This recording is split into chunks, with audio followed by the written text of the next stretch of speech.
Du er lidt. Så nu går. Så er der fisk. Der var jeg. Ej, jeg mistede den. Igen. Hvad fanden?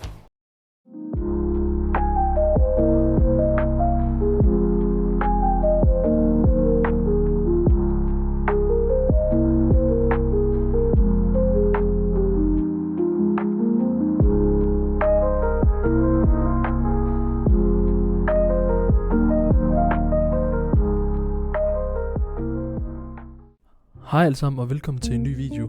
I dag er vi taget ud på kysten igen for at fiske efter den helt store overspringer. Vi er taget på sydkysten og ser om vi kan få noget held her. Ellers ser forholdene rigtig gode ud. Hvis I kan lide de her videoer jeg laver, så husk at give videoen et like og husk at subscribe til YouTube-kanalen for at få endnu flere af de her fede videoer. Det skulle så vise sig at sydkysten var det helt rigtige sted at tage hen. Se med i videoen for at finde ud af hvad der rent faktisk sker. Velkommen til en ny video. Her er vi taget ud på sydkysten, men et sted, hvor vi ikke har været i pænt lang tid, for at se, om der er noget. Her, hvor jeg går lige nu, har der været en fredning til den 15. januar. Så vi ser lige, om det kan stå i fredningen. Sjovt nok er det ikke 15. januar nu. Det er den 21. tror jeg. Så det kunne jo være, de stod der. Men ellers så prøver vi bare at fiske skråt mod venstre. Min far han står lidt længere derinde. Og ja, jeg går her i vandet. Lidt dybt i vandet faktisk. Jeg ved ikke helt hvorfor, men det gør jeg. Jeg kunne lige så godt lade være. Men jeg tror, jeg har bare for fornemmelsen, de er lidt længere væk, fisken. Så det kunne være, at det var det, der skulle til.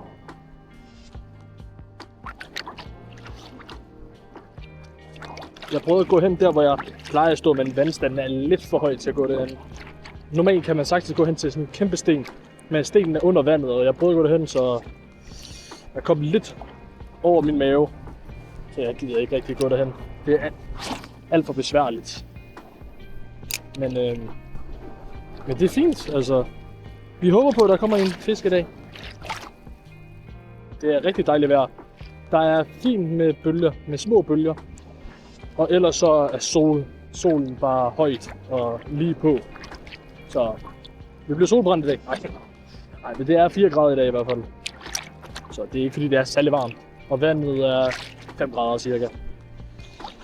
Så jeg tænker, det sagtens skulle være en overspring. Jeg har set, der er folk, der har fanget 4 kilos i går. Og jeg er lidt ærgerlig over, at jeg ikke tog ud i går. Måske kunne det være mig, men så er det jo. Det kan man jo aldrig regne med.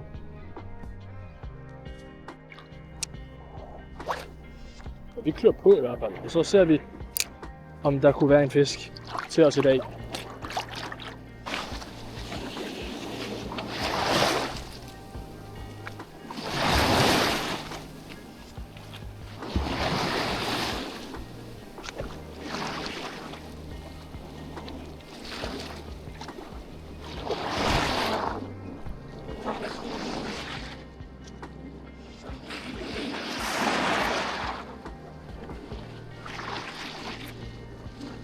Vi ser lige, om vi kan få noget her i sidste kast. Det tror jeg ikke, men så tager vi hen til derhen i stedet for. Det skal lige køre lidt. Fordi vi har ikke mærket noget på den her plads. Men det ser ellers rigtig fint ud. Jeg har bare ikke mærket noget. Så det er bare lidt nederen.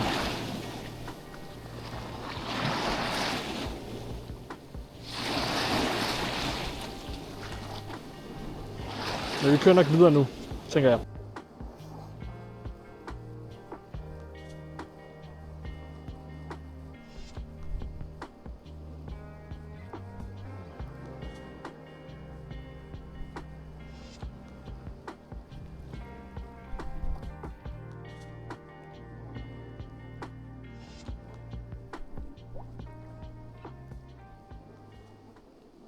Ubile! Ever!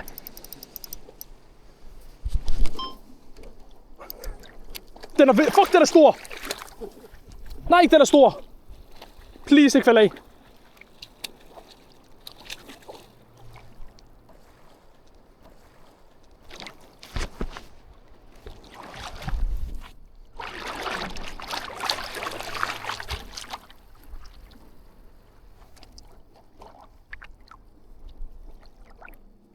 Den er blevet helt drejet rundt om... Nej. Hejt. Nej, den er stor! Nej, den er stor! Holy shit! Ej! Men jeg tror, det er en nedgænger. Den er lang, men den er tynd. Men prøv lige at se, hvor stor den er, mand. Hold da helt kæft. Den tog næsten lige til sidst. Jeg var bare sådan, hvad fanden? Men den hoppede satme også meget. Det er en rigtig flot fisk. Den er ikke blank. Den er lige været oppe og gyde, tror jeg. Men den får friheden igen. Sådan. Fedt. Så kom der endelig en fisk. Det var en stor fisk, men det var desværre en falder. Men den har lige været oppe og gyde. Den er ikke helt tynd, men den er tynd. Og den er ikke blank. Men altså, det er fedt, der kommer en fisk. Jeg troede lige, det var en blank fisk, fordi den hoppede så meget, som den gjorde. Den var jo helt vildt aktiv, faktisk. Og den huggede også 2 gange. Så jeg troede, det var en blankfisk, og så tænkte jeg, at det vil være færdigt med den her serie, fordi den var altså 55 i hvert fald. 55 plus. Den var okay stor. Jeg har ikke mål, men det kan godt være, at den var over det. Det ved jeg ikke. Men det er bare sådan på mål. På øjenmål. Men fedt, der kommer en fisk.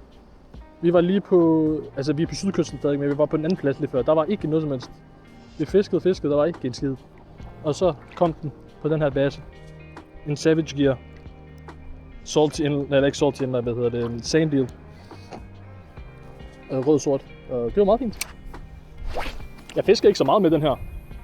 Men jeg tænkte, jeg vil give den det skud nu, fordi det er lidt stille. Så det kan være, at de vil have sådan en lille stille og rolig avn, men et langt avn. Og det lykkedes jo. Så det er sgu meget fedt. Det er jeg sgu meget glad for. Og det var også en god fisk. Rigtig flot fisk, men desværre ikke blank. Men sådan er det. Det er det mindste et fisk.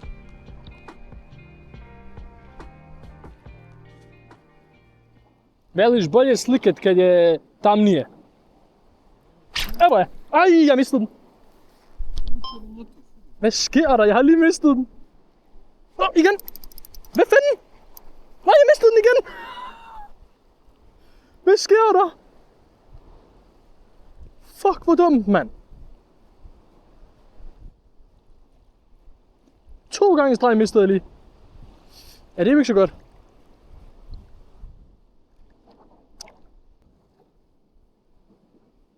Nisse, du går op.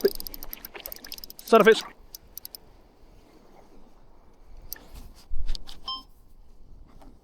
De vil virkelig gerne have det her blink.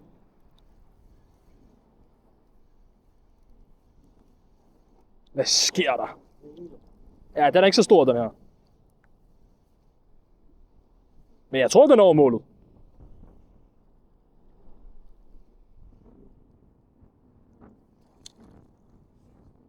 Nej.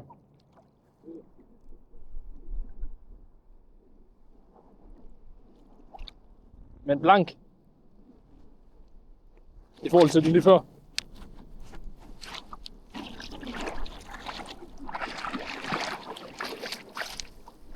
Den er sgu 40. Mindst. Faktisk en rigtig fin fisk. Hold da kæft, mand. Det er sgu nogle flotte fisk. Det må man sige. Nå, fedt. 2 fisk indtil videre. Let's go. Så kom der sgu en til fisk. Og den her gang var det faktisk en blank fisk, så det er jeg rigtig glad for. Men det var ikke den helt store. Det var omkring 45 cm. Men der er altså masser af fisk lige nu. Det er helt vildt. Jeg har ikke oplevet sådan noget fiskeri siden efterår. Altså jeg har haft 2 hug og fået 2 fisk. Og så mistet 2, ikke også? Fordi de var på, men de faldt af. Så vi klør på og ser, om vi kan fange en til. Måske er det tid til den aller største, den kommer til mig. Altså sådan lige PR. Det kunne jo godt lige være, at der skulle komme en over 60. Min PR er 58 lidt pt. Så jeg har ikke fanget en større end det. I hvert fald ikke en blankfisk. Farvet fisk har jeg fanget 80, tror jeg det var det største. Men ja, vi prøver. Det er altså lækkert nok med 2 fisk indtil videre. Og så en del kontakter. jeg sgu rigtig glad for. Fordi der er mange dage, hvor man bare går og fisker, og så fanger man ikke en skid. Så det varmer ens hjerte, når man lige fanger 2 stykker. Især hvis man bare fanger en fisk generelt, så varmer det ens hjerte. Det er nederen bare at have 0-tur, fordi så fisker man i rigtig, rigtig mange timer, og så fanger man ikke en skid. I den sidste episode på jagt efter overspringeren, der fanger jeg faktisk ikke noget. Og det er den første video, hvor jeg ikke fanger noget som sådan. Altså, hvor jeg ikke mærker noget som helst. Hvor jeg har været ude og fiske, og så mærker jeg bare ikke en skid. Og det sker også. Og især når det bliver køligere, så er det kun sådan en fisk, der kommer. Altså sådan, for det meste kommer der kun en fisk, der lige går forbi, og så lige tager avnen. Men denne gang, så har der været et par stykker. Det er faktisk vildt. Det havde jeg faktisk ikke lige regnet med. Især ikke, når det er begyndt at være lidt køligere. Det er jo fordi, det er så køligt endnu. Men altså, temperaturen er faldet. Og ja, så der de store, de burde komme ind. Tænker jeg har jo set, der er blevet fanget de 2 store 4 kilos i går, hvor jeg ikke var ude at fiske. Og i dag er det også godt fiskeri, så det er jo, altså, det siger jo lidt. Desværre ikke blankfisk. Altså den store i hvert fald. Der var ikke en blankfisk. Det er lidt nederen, men sådan det er jo. Når den ikke overspringer, den kommer på et tidspunkt. Om det så tager flere år, sådan det er jo. Men jeg tænker at lave nogle nye serier i år, hvor det ikke er overspringer, men hvor det er for eksempel Bombarde versus Blink, eller fisker med et hjemmelavet blink, eller et eller andet sådan noget sådan spændende noget. For at se om det kunne give nogle udfordringer, eller om det rent faktisk hjælper at fiske med Bombarde. Det kan være, for jeg fisker ikke så meget med Bombarde. Jeg har fisket med Bombarde, men det er så kedeligt, synes jeg. Så jeg er mere til det der meget action, halløj. Aktiv fiskeri. Det er stadig aktiv fiskeri, men det er ikke så aktivt, som jeg gerne vil have det. Ligesom blink. Blink, så går du bare amok, og det føles også lidt anderledes, når det hugger og sådan noget. Det føles som at fange tang, føler jeg lidt. Nå, der er fisk. Fisk! Den er god, den her.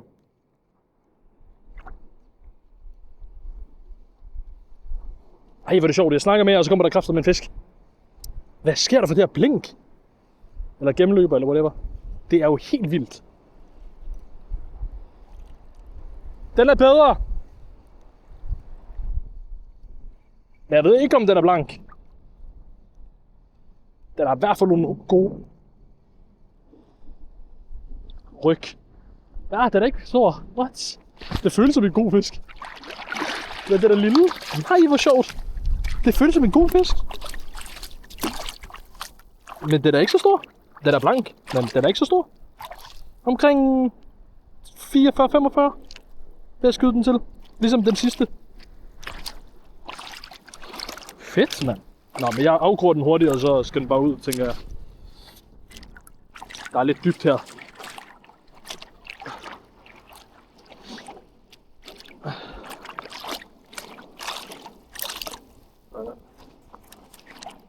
Den afgrøde lidt sig selv, kan man sige. Så kan I se den lidt. Den er godt nok pæn. Vi tager den ud igen. Den er rigtig flot. Ej, hvor er den flot. Jeg har ikke flere hænder, så den var væk. Hold det op. Blank. Men den tager jeg ikke med hjem, for jeg har lige taget en med hjem. Det er nok. Så har der indtil videre været 3 fisk på land. Hold det op. Altså, jeg troede, den var lidt større, den der. Men den var lidt samme størrelse som den, jeg fangede før. Så det er heller ikke helt små fisk, men den fik friheden igen. Men hold det op. Jeg jabber bare til jer, og så kommer der bare en fisk. Det er sgu lidt sjovt. Men det er helt vildt. Altså, de vil rigtig gerne have sandbid i dag. Altså, det er helt vildt. Det er jo... man kan jo sige 5. fisk, men altså, jeg har jo mistet 2. Og jeg ved så ikke, om det var den samme fisk, jeg mistede 2 gange. Det kan godt være. Men ellers i hvert fald 4. Det er jo helt vildt. Og sidste gang, jeg har mærket så godt fiskeri, det er efterår. Og vi er i vintermåneden nu, så det er rigtig, rigtig godt. Men altså, den helt store, den er der stadigvæk ikke. Jo, altså hvis den første var blank og fed, så vil det være den helt store, men desværre ikke. Desværre var det en farvet fisk. Men altså, jeg var også bare mega glad for at få den, og den hoppede også bare. Det var rigtig god fight. Det var nok den bedste fight af dem alle sammen. Selvom den huggede rigtig tæt på. Det betyder tydeligvis ikke så meget. Du er ned. Så er det fisk.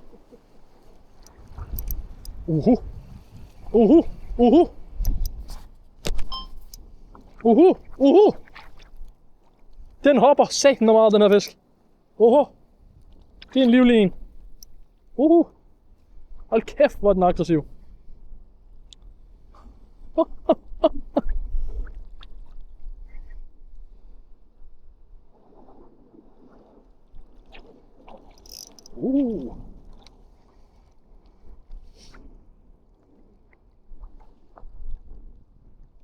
Den er ikke så stor, men den er godt nok aggressiv.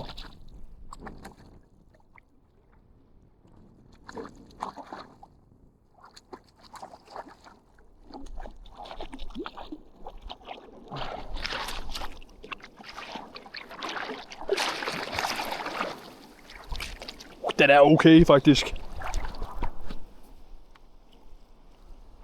En flot, fandme en flot fisk. Sådan, mand. 4 fisk i dag. Hvad sker der, mand? Jeg er godt nok heldig i dag. Jeg snakker bare med min far, går lidt rundt, siger at vi snart går hjem, og så kommer der kraftet med en fisk igen. Nej. Så kom der kraftet med en stor fisk. Hvor stor den er, det ved jeg ikke, det skal jeg måle, men den er over 50 i hvert fald. Og den er kugletyk. En rigtig, rigtig flot fisk. Den tager jeg med om den her. Så har jeg noget til mad til i morgen også. Godt nok flot. Så må I vurdere, om den serien er færdig, eller om det skal være en 60 plus. Det finder vi ud af. Men den er, prøv at se, den er helt blank. Rigtig god fisk. Hold da op, en fisk. 4 fisk indtil videre. Vi fisker 15-20 minutter nu, og så tager vi hjem. Vi skal lige se, om der kan komme en rigtig stor en, overspringer på fælderebet. Men altså, indtil videre er jeg godt nok tilfreds. Min far har ikke mærket noget som helst. Jeg har fanget 4 fisk. Mistet 1 eller 2, det ved jeg ikke helt. Men det er helt vildt, og den er rigtig dejlig, den der fisk. Jeg havde skæl på hele min håndflade. Altså, den var helt blank, den der fisk. Det er helt vildt. Så den er jeg rigtig glad for. Og så ser vi lige, om der kan komme, måske 60'eren kommer. Altså, ellers så kalder vi det for i dag. Så er vi nået til dagens ende. Det blev i alt 4 fisk. Og de blev alle sammen taget på sandiet rød-sort. Så den er meget effektiv i dag. Vi fiskede på sydkysten. Første plads gav ikke nogen fisk. Anden plads gav fisk. Det er vi rigtig glade for. Udover min far, han er ikke så glad, fordi han har ikke fanget nogen. Men det mindste fangede jeg nogen, kan vi sige. Det var bare fedt. Og så ses vi forhåbentlig i næste video til måske en ny serie. Det ser vi. Hej hej.